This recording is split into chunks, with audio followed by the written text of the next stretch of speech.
ada data yang menarik bahwa 8 dari 33 pemenang Community Shield yang benar-benar bisa maju menjuarai Liga Inggris itu sebenarnya sedikit. Ya kan cuma 8 dari 33. Enggak di itu ya. Gue setuju kalau 11 pemain utamanya Palace ini kalau bersanding berkompetisi dengan top 5 teams di Premier League, ya Liverpool, Arsenal, Man City gitu, Chelsea, mereka akan bisa membuat sulit lah 4-5 tim ini. Menarik. Dengan line up utamanya. Tapi kalau semua stars itu pindah. Bahkan Isak itu udah di kontrak sama Real Madrid kalau nggak salah. Dia nolak untuk memilih Dortmund karena dia sangat yakin Bundesliga itu memberikan kesempatan pemain muda dan dia bisa excel dan kebukti kan. FC Hollywood kedua, Mallet United yang kalau menurut gue adalah kontender utama untuk menjadi juara.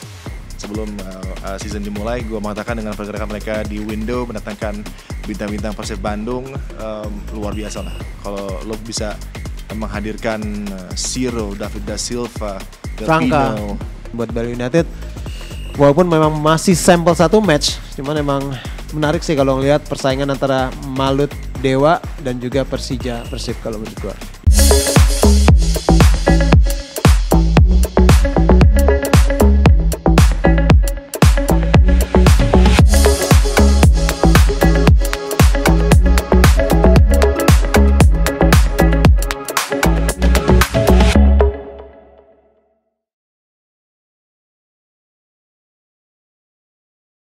Oh, what a match and what a coach. Oliver Glasner, what a coach. Apa Arne Slot, what a coach. Kayaknya gue main satu lagi sih. Glasner ya. Glasner layak lah untuk di conversation mungkin top 5 managers di Premier League. Apalagi dengan reputasi yang sudah dia bangun di Frankfurt misalnya. Kemudian juga dia carry over untuk prestasi di Crystal Palace.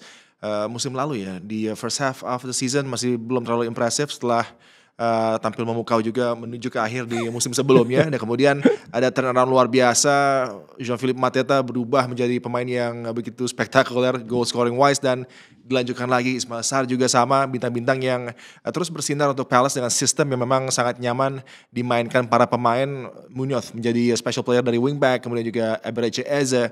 Kehilangan Olise di musim lalu sempat membuat khawatir, tapi kita lihat sekarang smooth transitionnya dan para pemain yang ada sekarang step up luar biasa dan sangat layak lah. Mereka menunggu 120 tahun sebelum ada trofi FA Cup. Mereka spektakuler mengalahkan Aston Villa di semifinal, terus Man City sebelum menjadi juara akhirnya di FA Cup dan bertemu dengan Liverpool di Community Shield. Dan gue pikir dari beberapa edisi terakhir dari Community Shield yang baru saja kita saksikan adalah salah satu yang it's up there, terbaik lah. Karena kan orang mengatakan bahwa ini adalah curtain raiser di mana para pemain belum di level untuk tampil di Premier League, masih bersiap gitu. Dan di penghujung dari preseason ini transisi yang biasanya intensitas pertandingannya nggak terlalu bagus. Tapi tadi kita lihat bagaimana start dari Liverpool ini juga yang membuat Palace sepertinya tersentak untuk bisa cepat bangkit tadi. Ya, ini luar biasa banget kita lihat ya hasilnya di mana Crystal Palace by penalty shootout ya. Dan mereka sempat ketinggalan dulu beberapa kali sampai akhirnya mereka benar-benar Henderson luar biasa ya dia. Iya, Dean Henderson memang ini adalah kiper yang kalau menurut gua dalam sebuah shootout dibutuhkan nih karakter-karakter seperti Henderson yang punya keunikan, dia bisa tampil dengan gaya khasnya. Dan kita ingat juga bahwa menghadapi Man City di final FA Cup dia juga melakukan save penalti gitu kan. Jadi ini penjaga gawang yang benar-benar under pressure sangat bisa diandalkan, dan Glasner percaya betul ya karena ini lagi-lagi dipertunjukkan bagaimana kualitas dan juga save-save yang dipertunjukkan oleh Henderson sepanjang pertandingan, termasuk ketika dia mendenai Mo Salah menuju akhir. Tadi juga itu sangat krusial gitu kan. Dan gue pikir layak lah untuk Crystal Palace unggul juga di shootout, dan ini mungkin 3 edisi beruntun ya dari Community Shield berakhir dengan shootout, dan sangat positif buat Crystal Palace untuk bisa lagi mengklaim Community Shield menjadi kali pertama dalam debut. Ini juga sama kayak Derby County 1975. Mereka mampu dalam debutnya di Community Shield mengalahkan tim yang justru menjadi juara di Liga. Meanwhile, Liverpool selalu gagal dalam penalti shootout. Ini kalau nggak salah 3 kali secara berturut-turut ya. Ada sesuatu di situ yang bisa kita telah juga, tapi yang juga harus di-highlight adalah bagaimana Mo Salah ya. Karena di 8 pertandingan di Wembley dia tidak bisa menciptakan gol. Dan perannya tadi juga tidak terlalu terasa, tidak menonjol. Mungkin masih ada kebingungan dari pembagian peran untuk tugas yang mungkin baru lagi nih dari Mo Salah. Yang musim lalu dia sudah adapt, sekarang juga dengan datangnya tentunya wingback yang sangat eksplosif di sisi dia ini, belum ada chemistry yang enak tadi kita lihat bagaimana Frimpong tadi kerap kali juga ketika dia tampil tinggi justru membuat Mo Salah jadi bingung juga nih untuk gimana mengatasi kendala ini. Kita nantikan nanti di laga pertama Premier League. Gue sempat bahas tuh, gue bilang ini masalahnya Mo Salah itu ada mungkin sedikit ego yang sulit mungkin, dan kita lihat bagaimana mungkin gak sih dia karena kaget juga tiba-tiba pemain-pemain baru itu benar-benar berkontribusi. Ingat ya, itu gol pertama tuh Bundesliga connection ya. Of course. Jadi dari Wirtz langsung disamber sama Ekitike ya, dan berikutnya juga adalah Frimpong. Tadi gue juga agak ragu sih ini itu sengaja atau iya. Tapi tetap sih cara di overlapping itu juga luar biasa. Tapi balik lagi ke laganya ya, di sini kita lihat lebih detailnya di mana laga dibuka dengan gol cepat dari Ekitike di menit keempat, cuman kemudian dibalas oleh Mateta. Gila itu cool banget, cold blooded penalty ya oleh Mateta. Terus kemudian gol yang luar biasa dari Frimpong, terlepas sengaja atau tidak sengaja, dan disamakan. Lagi-lagi nih momok buat Liverpool kayaknya ya. Sar di menit ke-77, dan di sini yang menarik adalah kalau kita lihat sebenarnya first half itu belongs to Liverpool ya, benar-benar dominantly itu sebenarnya by Liverpool. Kalau di sini kita lihat banyak sekali. Tapi menarik ya kalau lo bilang ada dominasi dari Liverpool, mereka juga bisa meraih keunggulan lagi gitu kan, recover menuju ke halftime. Tapi kalau lo lihat dari XG-nya yang terjadi di babak pertama, 2 kali lipat bener. Justru Palace dengan 1 gol, tapi dia ada di atas 0,93. Sedangkan bagi Liverpool ada keadaan di mana mereka dari segi XG justru ini juga cukup mengkhawatirkan gitu. Dan kalau kita bicara kendali, slightly mereka edge Palace, apalagi di awal tadi sebelum drinks break mereka begitu dominan, sangat fluid. Tapi gue juga sama dengan lo, sangat-sangat menaruh perhatian kepada debutants di laga kompetitif pertama mereka. Semuanya tampil comfortable, dan ketika ada pergantian-pergantian justru membuat structure-nya terganggu dan goal threat-nya jadi menghilang bagi Liverpool gitu kan, ketika Ekitike diganti, kemudian akhirnya Wirtz juga diganti. Ini ada drop off yang cukup mengkhawatirkan juga bagi Liverpool. Dan 2 orang itu ya, terutama Wirtz itu kan penalty taker. Dan Ekitike juga sebagai striker harusnya kan bisa diandalkan untuk mengambil penalti, dan yang terjadi adalah Liverpool harus kehilangan 3 kali percobaan penalti ya, yang satu memang salah, itu benar-benar blundernya ya ke atas, dan 2-nya lagi memang benar-benar pure save dari Henderson.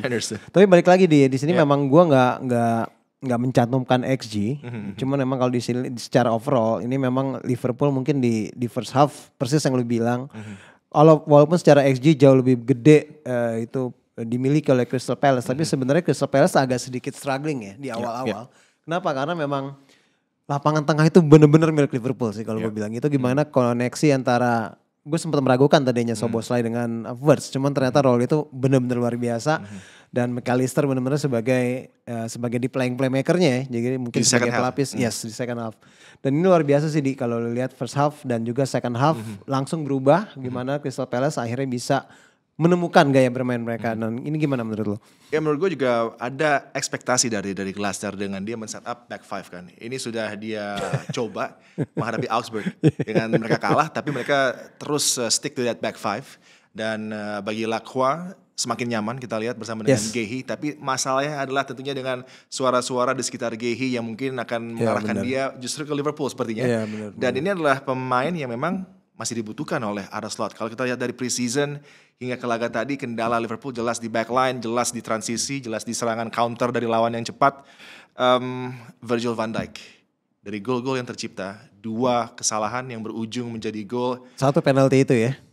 Di luar karakter dari Van Dijk yang biasanya sangat compose, sangat tenang, tapi ketika dia one on one dalam kondisi yang begitu terhimpit, justru ada keputusan yang gegabah dari dirinya. Ini menjadi satu keadaan yang mengkhawatirkan, pun juga dengan bagaimana sebuah setup mungkin untuk perangkap offside yang tidak berjalan mulus, kemudian berujung dengan lagi aksi dari Ismail Sarr. Harusnya Van Dijk bisa lebih baik dan tidak dia lakukan. Jadi apakah bijak itu perpanjangan kontrak bagi Van Dijk? Mungkin untuk di locker room, untuk pemain yang bisa ada dalam situasi persiapan tim. Tapi kalau dalam laga-laga yang sekarang mungkin tensinya tinggi dan krusial, Van Dijk mungkin menit bermainnya akan dibagi. Ini yang menjadi perhatian Slot tentunya. Kalau saja Guehi bergabung, maka bukan tidak mungkin Guehi akan juga bisa dipadukan dengan Ibu Konate, atau justru Konate yang harus dengan cepat disingkirkan karena dengan kontraknya yang running out, dia masih ada di situ, padahal Real Madrid sudah bersiap untuk mengambil dia gitu kan. Jadi masih ada masalah di lini pertahanan dengan ins and outs mungkin yang masih berpotensi terjadi. Gue melihat di first half laga ini memang itu di highlight lagi betapa masih rapuhnya zona pertahanan. Tapi kalau kita lihat going forward sangat fluid, sangat cair. Kebebasan ekspresi yang diberikan oleh Slot kepada Wirtz ini juga sudah terlihat dari preseason. Dia bisa bermain di number 10, bisa bermain di kedua flank, bisa berkombinasi dengan para pemain di lini kedua, juga dengan Ekitike. Dan kembali kita berbicara bahwa Wirtz adalah pemain yang nyaman tampil di belakang seorang striker utama.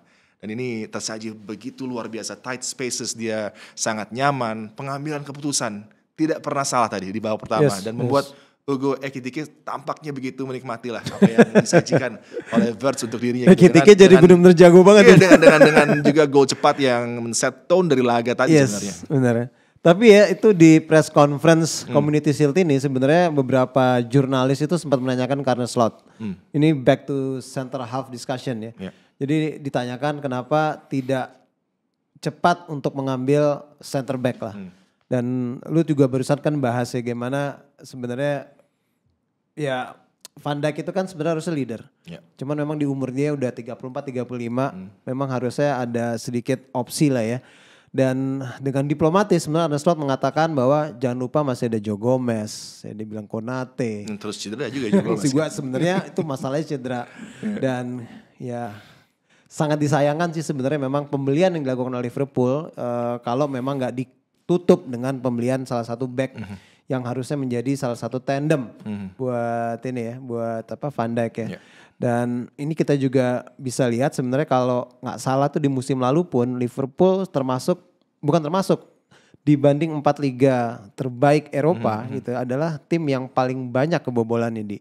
Padahal mereka champions ya. Champions of the Premier League. Yes, walaupun mereka sebagai juara ya, tapi memang dibandingkan dengan juara-juara liga lainnya, Liga Bundesliga, La Liga, Serie A, tidak ada yang kebobolan sebanyak Liverpool. Ya, ini menjadi kekhawatiran, tapi ya kembali kalau hitung-hitungannya dan Slot melihatnya bahwa tim ini going forward sangat berbahaya, tentunya keadaan di belakang masih bisa mungkin diakali untuk 2 hingga 5 pertandingan. Tapi untuk seterusnya tentunya akan sulit kalau mereka tidak datangkan sebelum window tutup. Tentunya harus ada defender lah. Dan sayangnya mungkin gue melihat bahwa Ko Itakura sebenarnya berpotensi untuk bisa datang ke Liverpool. Tapi dia sudah bergabung dengan Ajax. Ajax. Dan ya tadi Marc Guehi kalau bisa didapatkan ini tentunya akan membuat pilihan di area pertahanan menjadi lebih nyaman lah buat Arne Slot ya. Apalagi Joe Gomez juga kembali injured kan, dan Kwanza sudah pindah ke Leverkusen. Ya tapi it's not all that bad ya, karena kita nih ada data yang menarik bahwa 8 dari 33 pemenang Community Shield yang benar-benar bisa maju menjuarai Liga Inggris itu sebenarnya sedikit. Ya kan, cuma 8 dari 33. Dan yang menarik adalah Manchester United itu 5 kali melakukan hal yang sama, juara Community Shield terus menjadi juara Liga, Chelsea 2 kali dan Manchester City sekali. Jadi sebenarnya good omens. Good excuse. Ya dan Liverpool udah keseringan juga lah. Ini kan aksi mereka keberapa? 25. Hampir menjadi 17 kemenangan gitu dengan berujung menjadi juara di Community Shield. Dan gue gak melihat ini sebagai satu patokan yang akan menentukan, karena tadi ya ini akhir dari pre-season, juga para pemain konsentrasinya agak-agak terpecah mungkin, karena rotasi tadi juga harus dilakukan cepat untuk satu mata menuju ke pertandingan opening Premier League bagi Liverpool. Di hari Jumat mereka akan tampil pertama kan, Bournemouth ya, menghadapi Bournemouth ya. Kerkesh derby. Kerkesh tadi, tapi gue agak-agak khawatir ya. Padahal gue salah satu penggemar Kerkesh dan gue taruh dia di team of the season gue untuk 2 musim terakhir gitu. Tapi melihat perannya di Liverpool ketika dia tadi banyak terpancing untuk ke dalam menutup Ismail Sarr, ini membuat Gakpo weight pekerjaannya menjadi berat gitu kan. Dia harus track back dalam beberapa kesempatan dan terlalu mudah untuk bisa diakali oleh Munoz. Dan Munoz tadi melepaskan 3-4 Munoz proses yang berbahaya gitu kan. Dan gue juga cukup terkejut bahwa Munoz masih bertahan di Crystal Palace padahal sudah banyak kan jangan dibongkar lagi lah.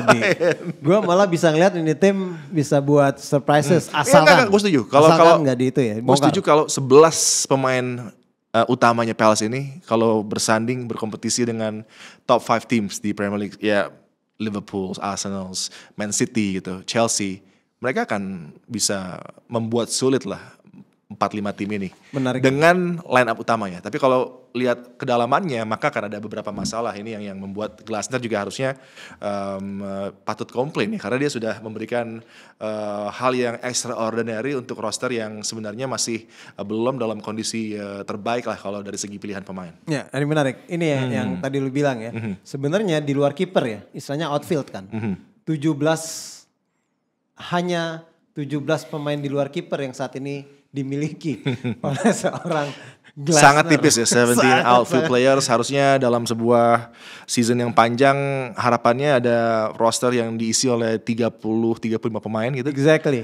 Dan ini mungkin kipernya ada 4, selebihnya kan outfield players. Tapi ini kan sangat tipis gitu. Tipis banget gitu kita ngomong Gehi mau diambil, Eze juga diincar. Lu lagi bilang Munoz, jangan dong. Yang datang tapi ada Benitez ya penjaga gawang ex-PSV. Ya dan kita tahu juga mereka terkena penalty ya karena ada multiple ownership ya. Ya, ini masalah yang mereka coba untuk selesaikan dan keputusannya di nanti ya pekan depan. Sangat krusial setelah mereka banding di hari Jumat dengan tadi adanya masalah di ownership mereka dan ini menjadi keadaan yang kurang nyaman dan untuk sementara kan yang menggantikan mereka adalah Forest gitu. Jadi sangat disayangkan kalau sudah berprestasi luar biasa lo berjuang begitu keras ya untuk bisa mengakhiri dahaga dari para supporter juga dengan trofi yang bisa diraih di FA Cup tapi justru nggak bisa berjuang dengan tadi tiket yang didapat untuk berlaga di Europa League. Ya dan kalau nggak salah tuh kepemilikannya dialihkan ke Woody Johnson yang kita tahu adalah pemilik daripada New York Jets. Tapi agak terlambat ya, 43% dialihkan ke sana. Tapi Texter masih juga punya power, punya suara di situ yang membuat ini masalahnya. Yang harusnya bisa dicermati dengan lebih jeli dan lebih cepat lah. Karena kan Nottingham Forest juga sebenarnya punya satu cara ownership yang sama gitu dengan multiple clubs. Kita berbicara juga tentang tim-tim lain yang punya multiple teams di luar dari Premier League tapi selalu punya siasat yang tepat lah. Kita harapkan lawyers dari Crystal Palace bisa bekerja karena kalau kita lihat lawyers City aja bisa terus memperjuangkan City yang punya kasus yang lebih berat. Harapannya ini bisa ada satu keputusan yang tepat lah untuk Palace karena mereka layak ya untuk bisa mewakili tim Premier League berlaga di Europe. Walaupun sebenarnya New York Jets itu bukan franchise yang last 5 years itu benar-benar malah disorot oleh banyak media dan juga fans yang they haven't done nothing lah ya. As a It's painful to watch. Jadi ini juga menarik juga. Sementara kan kalau kita tahu Glasner sendiri pernah mengatakan bahwa sebenarnya ini dia sudah membangun tim yang persis seperti lu bilang. Mereka bisa compete with any Big Six team dengan baik. Dan mereka buktikan kan. Dan Aston Villa di semifinal, FA Cup, City mereka kalahin juga. Betul. Dan underdog mentality ini yang terus dipegang lah oleh Glasner semenjak dia menjadi pelatih di Austria, kemudian pindah ke diambil lagi sama Munchen ya. Malah ngambil Vincent Kompany. Itu kalau menurut gue sih satu kesalahan yang akan disesali lah oleh Bayern Munchen karena tidak mendapatkan kesempatan untuk memberikan pekerjaan itu untuk Oliver Glasner. Iya, bayangin aja dia tuh musim lalu itu cuma kebobolan 1 kali sepanjang FA Cup. Itu sih gue bilang keren ya. Dan juga mereka punya pace yang luar biasa, defense juga compact. Dan kalau tadi lihat mainnya, ngeri banget sih ngeliat Sar sama Mateta. Sar, powerful Mateta, striker banget tuh. Dan jangan lupa Wharton juga mainnya bagus. Ceritanya tapi sekarang masih belum menjadi conversation sebagai pemain inti di England. Bahkan menjadi fringe player saja. Thomas Tuchel harus cepat ini untuk bisa memastikan posisi untuk Wharton yang juga sebenarnya di Euro sebelumnya udah masuk di squad dari England juga. Dan ini pemain yang punya tadi kita lihat passing dia, pinpoint untuk bisa memberikan assist. Ini juga pemain yang tentunya bagi Palace dan bagi Glasner akan luar biasa perannya di musim yang akan berlangsung nanti. Tapi mungkin akan menjadi season terakhir karena dia sudah punya kontak dengan beberapa tim termasuk Man City kan. Dan ini sih sebenarnya udah lewat lah ya. Cuman memang banyak yang menyangka Arne Slot mungkin nggak terlalu pengen benar-benar serius untuk mengincar juara, dan secara diplomatis malah dia mengatakan ini sebenarnya game yang ideal untuk melengkapi ya, kesiapan, dan juga bisa dibaca bagaimana dia berani menarik keluar Wirtz dan beberapa pemain, Ekitike juga, di saat sebenarnya itu sudah bisa terbaca bahwa kemungkinan besar akan ada penalty shootout. Justru dia mengeluarkan pemain-pemain yang mungkin sebenarnya bisa menjadi penentu pada saat penalty shootout. Iya, beda sama Palace yang justru akan menampilkan beberapa punggawanya untuk khusus ya, seperti Davin ini adalah spesialis untuk set piece taking bagi Northern Ireland, dan dia tampil sebagai penentu tadi karena memang sengaja dimasukkan Davin ini untuk bisa menjadi eksekutor dari penalti di shootout tadi dan justru menentukan kemenangan Crystal Palace, Don. So gimana menurut lo nih Arne Slot sendiri untuk starting 11-nya? Luar biasa sih, fantasy football. Fantasy football. Dari tadi yang dipasang, menurut lo siapa yang sebenarnya masih bisa digantikan atau yang lain masuk? Wow, itu Van Dijk, Konate, are you sure? Alisson. Wow. Justru 3 pemain yang boleh dikatakan vets, yang mungkin juga masa peaknya sudah menuju progresi. Tapi Konate tentunya punya pemikiran lain karena tercabang ya. Ada Paris Saint-Germain untuk pulang lagi ke Prancis. Ada Real Madrid yang sudah nunggu mungkin next season. Ya ini dia yang harus diselesaikan. Sebenarnya mungkin dilepas di sebelum musim dimulai akan menjadi keputusan bijak gitu kan. Akhir Agustus ya terakhir ya. Ya karena Van Dijk sudah di extend gitu ya. Jadi tinggal mencari siapa yang akan menjadi partner baru dari Van Dijk. Dan gue pikir ya tadi satu gladi resik yang tepat lah untuk Mark Guéhi karena konsisten tampil sebagai pemain yang di pertahanan sangat tenang. Kemampuan duelnya juga nggak diragukan, one on one dia sulit dilewati, dan ini adalah atribut yang diperlukan lah untuk Liverpool karena pace wise Van Dijk nggak mungkin untuk bisa mengejar para pemain lincah dari tim lawan gitu kan, tapi Guéhi masih bisa melakukannya, bisa mengcover bahkan 2 posisi di pertahanan gitu, dan ini adalah pemain yang mungkin dari Mickey van de Ven gue rate Guéhi juga sebagai pemain yang bisa mengcover multiple positions di zona pertahanan. Ya cuman 2 silverware. Sesuatu yang gak mereka pernah menangin sebelumnya. Dikasih sama Glasner. Ngelepas kaptennya itu gila atau apa?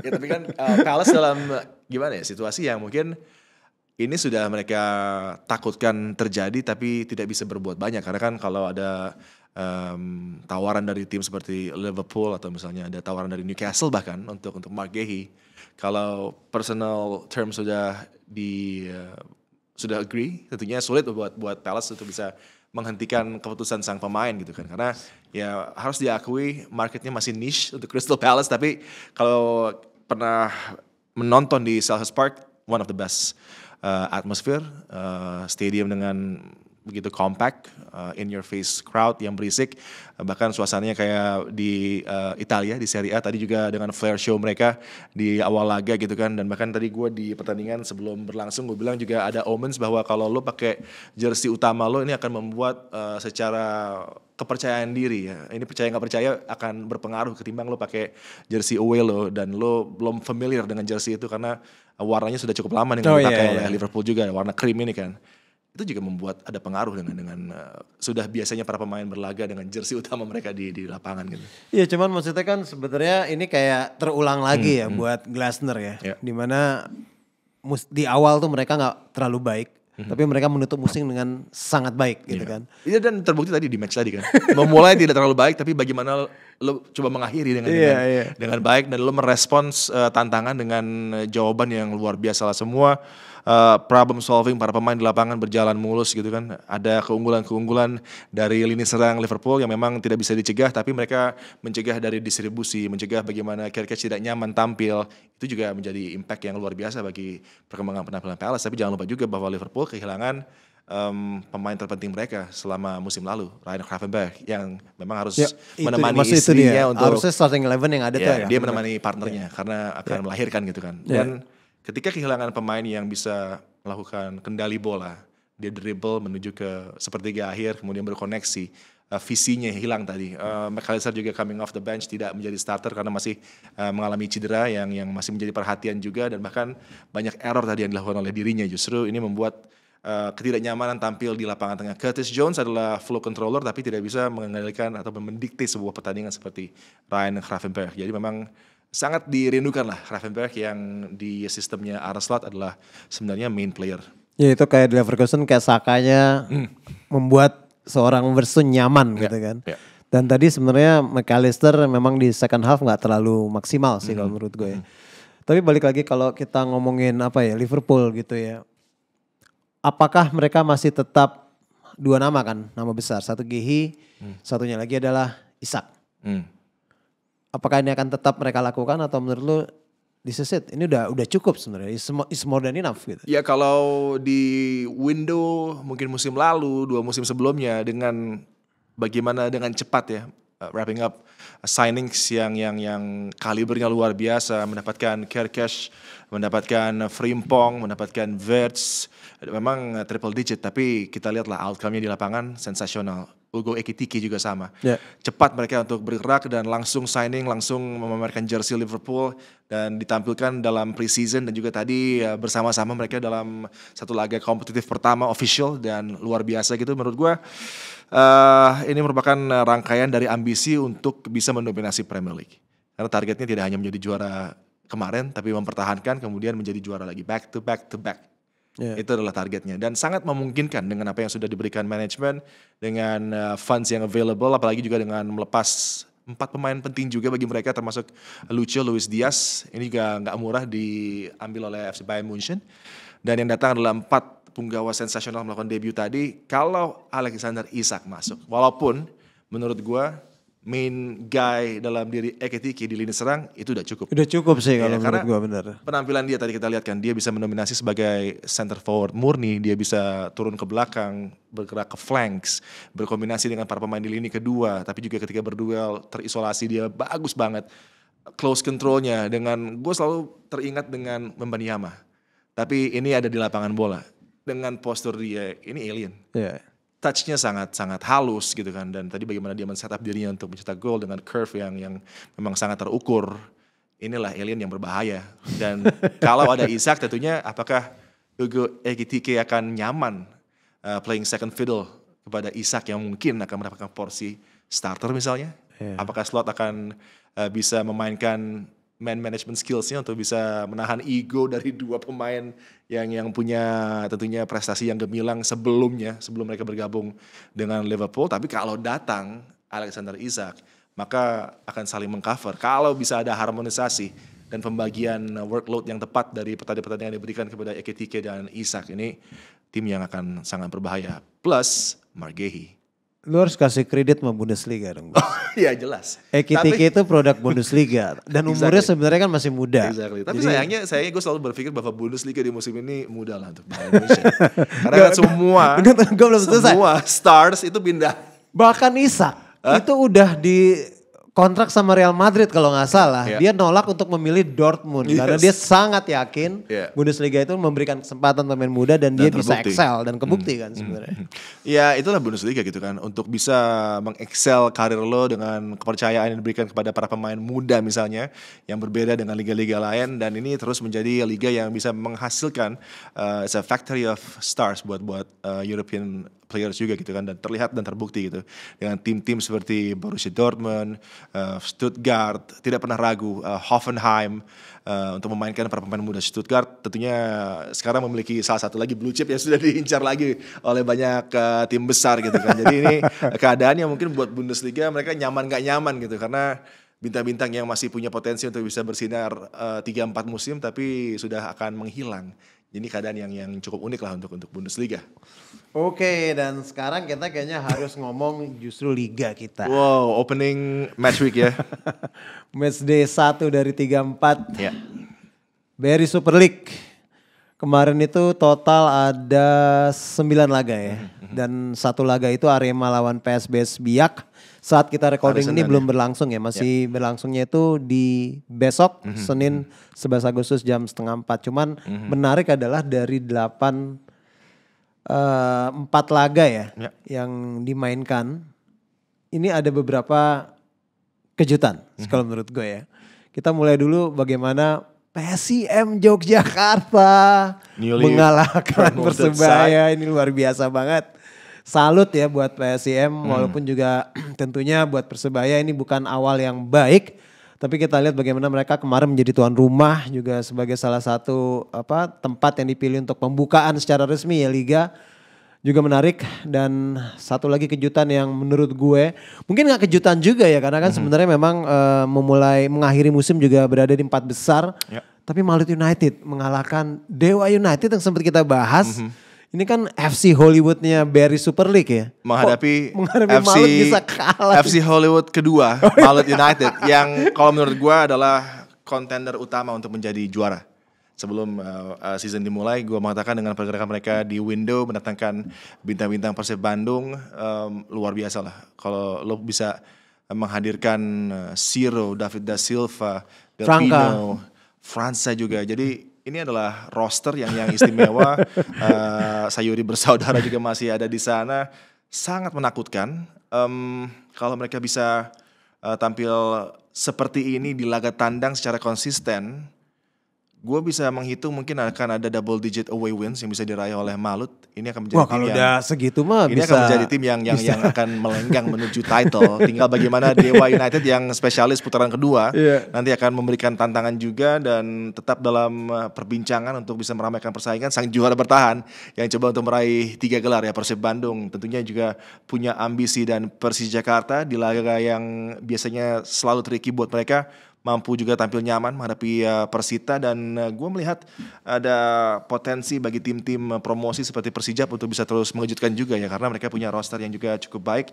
Justru yang cukup mengkhawatirkan adalah bagaimana situasi nanti bisa dicermati oleh Persebaya, karena gue kurang merate pelatih mereka Perez, dan terbukti kemarin ada beberapa call yang cukup mengejutkan juga dan membuat tim seperti PSIM Yogyakarta yang secara ambisi manajemen dan para pemain ingin coba setidaknya targetnya adalah lolos dari degradasi, tampil kompetitif, justru bisa meraih kemenangan di laga tandang di mana di arena ini sebenarnya Persebaya harusnya bisa tampil lebih baik.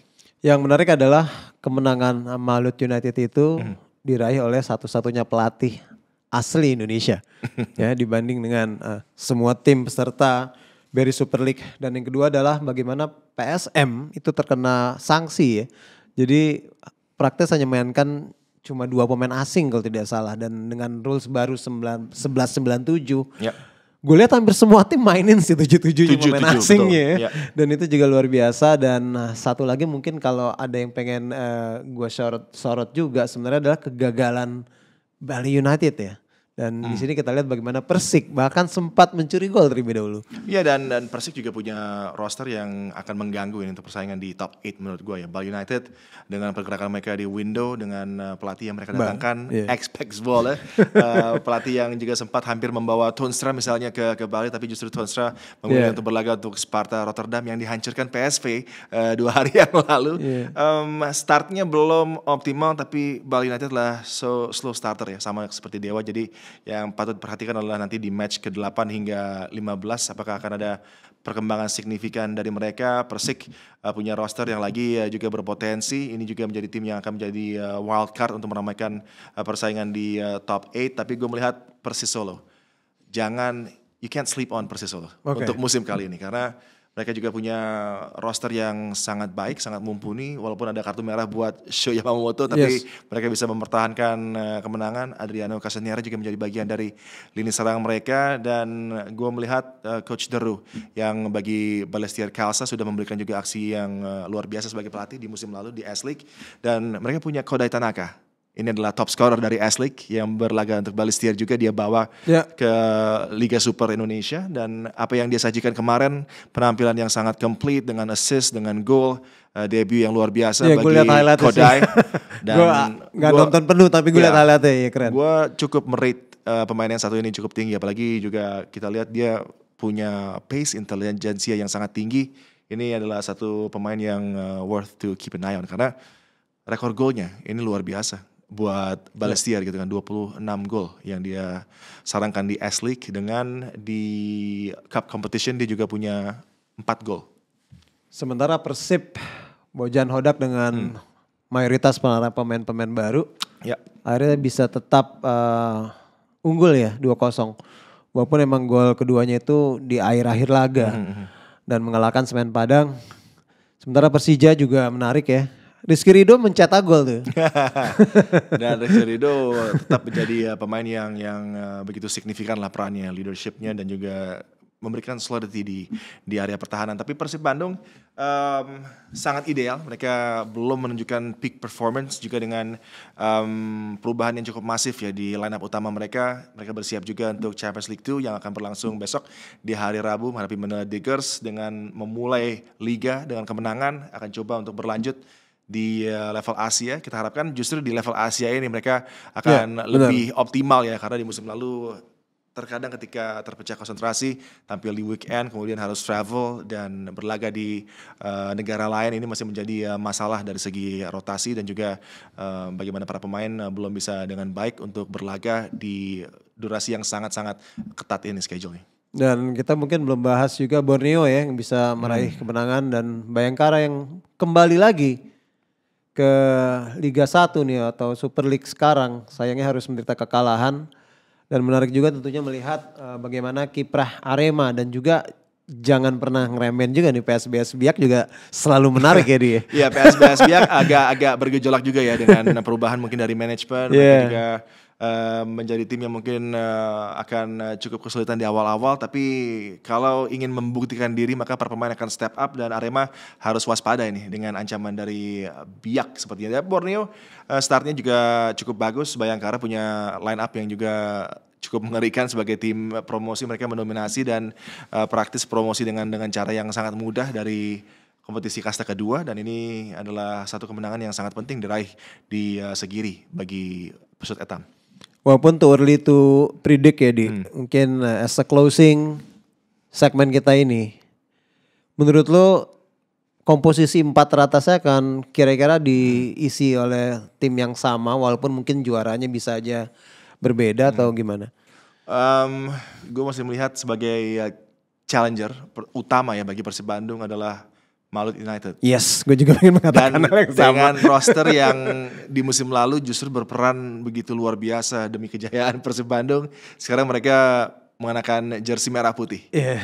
Dan kalau itu tadi punya pemain sekelas David da Silva, Ciro, ini akan menjadi kekuatan yang sangat menakutkan lah untuk. Dan biasanya kan mereka main tuh agak sedikit ofensif ya. Kemarin tuh mainnya cukup balance loh. Itu gila sih emangnya. Balance, dan mereka tahu betul bahwa Dewa United akan coba tampil dengan gaya mereka yang khas, coba pegang kendali, tampil tinggi juga. Justru ini masuk ke dalam perangkap yang diinginkan, dan bagi Jan Odering-Kering tentunya ini adalah ulangan seperti di musim lalu ya. Mereka struggle untuk bisa menemukan form mereka sebelum tampil ganas di putaran kedua. Harusnya nggak terulang, tapi ini masih menjadi keadaan yang harus dicermati. Apalagi ada beberapa punggawa baru ya, termasuk Rafael Strike yang ada di. Iya, tapi sebenarnya bukan berarti Dewa United mainnya jelek ya, tapi Malut United better dan Dewa United kemarin. Malut United mengambil chances yang mereka dapatkan. Ya, XG-nya gede tuh. Dan iya, presisi mereka luar biasa lah. Ini adalah tim yang tidak khawatir untuk bisa menyesuaikan diri dengan lawan. Mereka juga nyaman dengan counter attacking style, jadi to defend and then to counter. Ini layaknya sebuah ketapel ya, slingshot yang kemarin juga mereka buktikan, karena mereka punya pace yang sangat menakutkan. Kalau bisa menampilkan tadi ada Ciro, ada Yance, ada Jakob, ini adalah satu tim yang punya amunisi yang lengkap lah. Iya. Jadi lu tetap melihat challenger-nya adalah Malut United, dan gue cukup punya feeling bahwa mereka akan mungkin bisa menghentikan Persib Bandung untuk bisa meraih title 3 beruntun, walaupun masih tentunya itu adalah sebuah kemungkinan yang bisa terjadi, tapi juga punya level tantangan yang sangat tinggi ya bagi Malut United. Dan gue melihat Persib mungkin akan turun, ada di peringkat kedua. Kemudian kalau untuk 3 dan 4-nya akan ada perebutan antara Dewa United dengan Persija Jakarta. Oke, ini sebenarnya agak mirip ya. Cuman kalau gue ngelihat sih satu hal yang gak berbeda itu adalah identitas atau DNA gaya bermainnya Persib gak berubah sih. Walaupun memang pemainnya mungkin 8, 9, 10 mungkin lebih diganti ya. Dan mereka tetap bisa memenangkan pertandingan di saat mereka sebenarnya gak bermain optimal gitu ya. Dan kalaupun ada satu hal yang menjadi pertanyaan, apakah konsentrasi mereka akan terpecah ya, karena mereka juga mempunyai ambisi untuk menjadi juara di ACL 2 gitu kan ya. Dan gue sih ngelihat Persib masih tetap gak bisa diremehkan untuk bisa jadi mereka meraih juara lagi secara berturut-turut kembali. Tapi untuk Malang United semoga memang gak kehabisan bensin aja sih sebenarnya kalau gue lihat. Memang kalau starting 11 luar biasa dahsyat, tapi apakah kedalaman pemain nih yang masih harus dites ya. Sementara gue tentunya berharap nih sebenarnya Persija sih kalau ngelihat kemarin walaupun satu match nih just recently tadi malam ya. Masih belum bisa kita ukur cuman emang oke, dan jangan lupa juga mereka udah benar-benar siap dan beli banyak pemain kan ya sebenarnya. Dan mungkin berikutnya siapa tuh? Persib, Persija, Malut, ya Dewa. Gue sih ngelihat berarti sama gue juga. Hampir sama. Empat tim itu yang tadi gue sebenarnya pengen nyebut Bali United instead of Persija ya. Cuman kalau gue ngelihat ambisi Persija dengan banyaknya sekarang dana yang didukung kepada klub ini juga pastinya nggak main-main. Dan buat Bali United walaupun memang masih sampel satu match, cuman emang menarik sih kalau ngelihat persaingan antara Malut, Dewa dan juga Persib kalau menurut gue. Ya Persib Bandung ya tetap akan berupaya keras lah. Mereka punya kemarin debut bagi Putros juga bagus banget gitu kan. Dan gue melihat bahwa Koiko Chea juga menjadi pemain yang punya potensi luar biasa di flank sebelah kiri. Beckham adalah Beckham. Febri Haryadi yang juga akhirnya nyata gol ya, dan langsung nyata gol lagi untuk menjadi lagi pemain yang cukup menentukan juga. Satu musim hilang tuh ini ya cedera yang cukup serius gitu kan. Tapi ini akan menjadi satu amunisi yang juga istimewa lah untuk Persib Bandung. Walaupun gue melihat mungkin Malut akan punya kesempatan luar biasa ini untuk bisa menjadi juara ya. Mereka punya development yang luar biasa, positif dan cepat. Apakah ini menjadi satu musim yang terlalu dini? Menurut gue enggak. Oke. Sip, thank you Di. Yoi.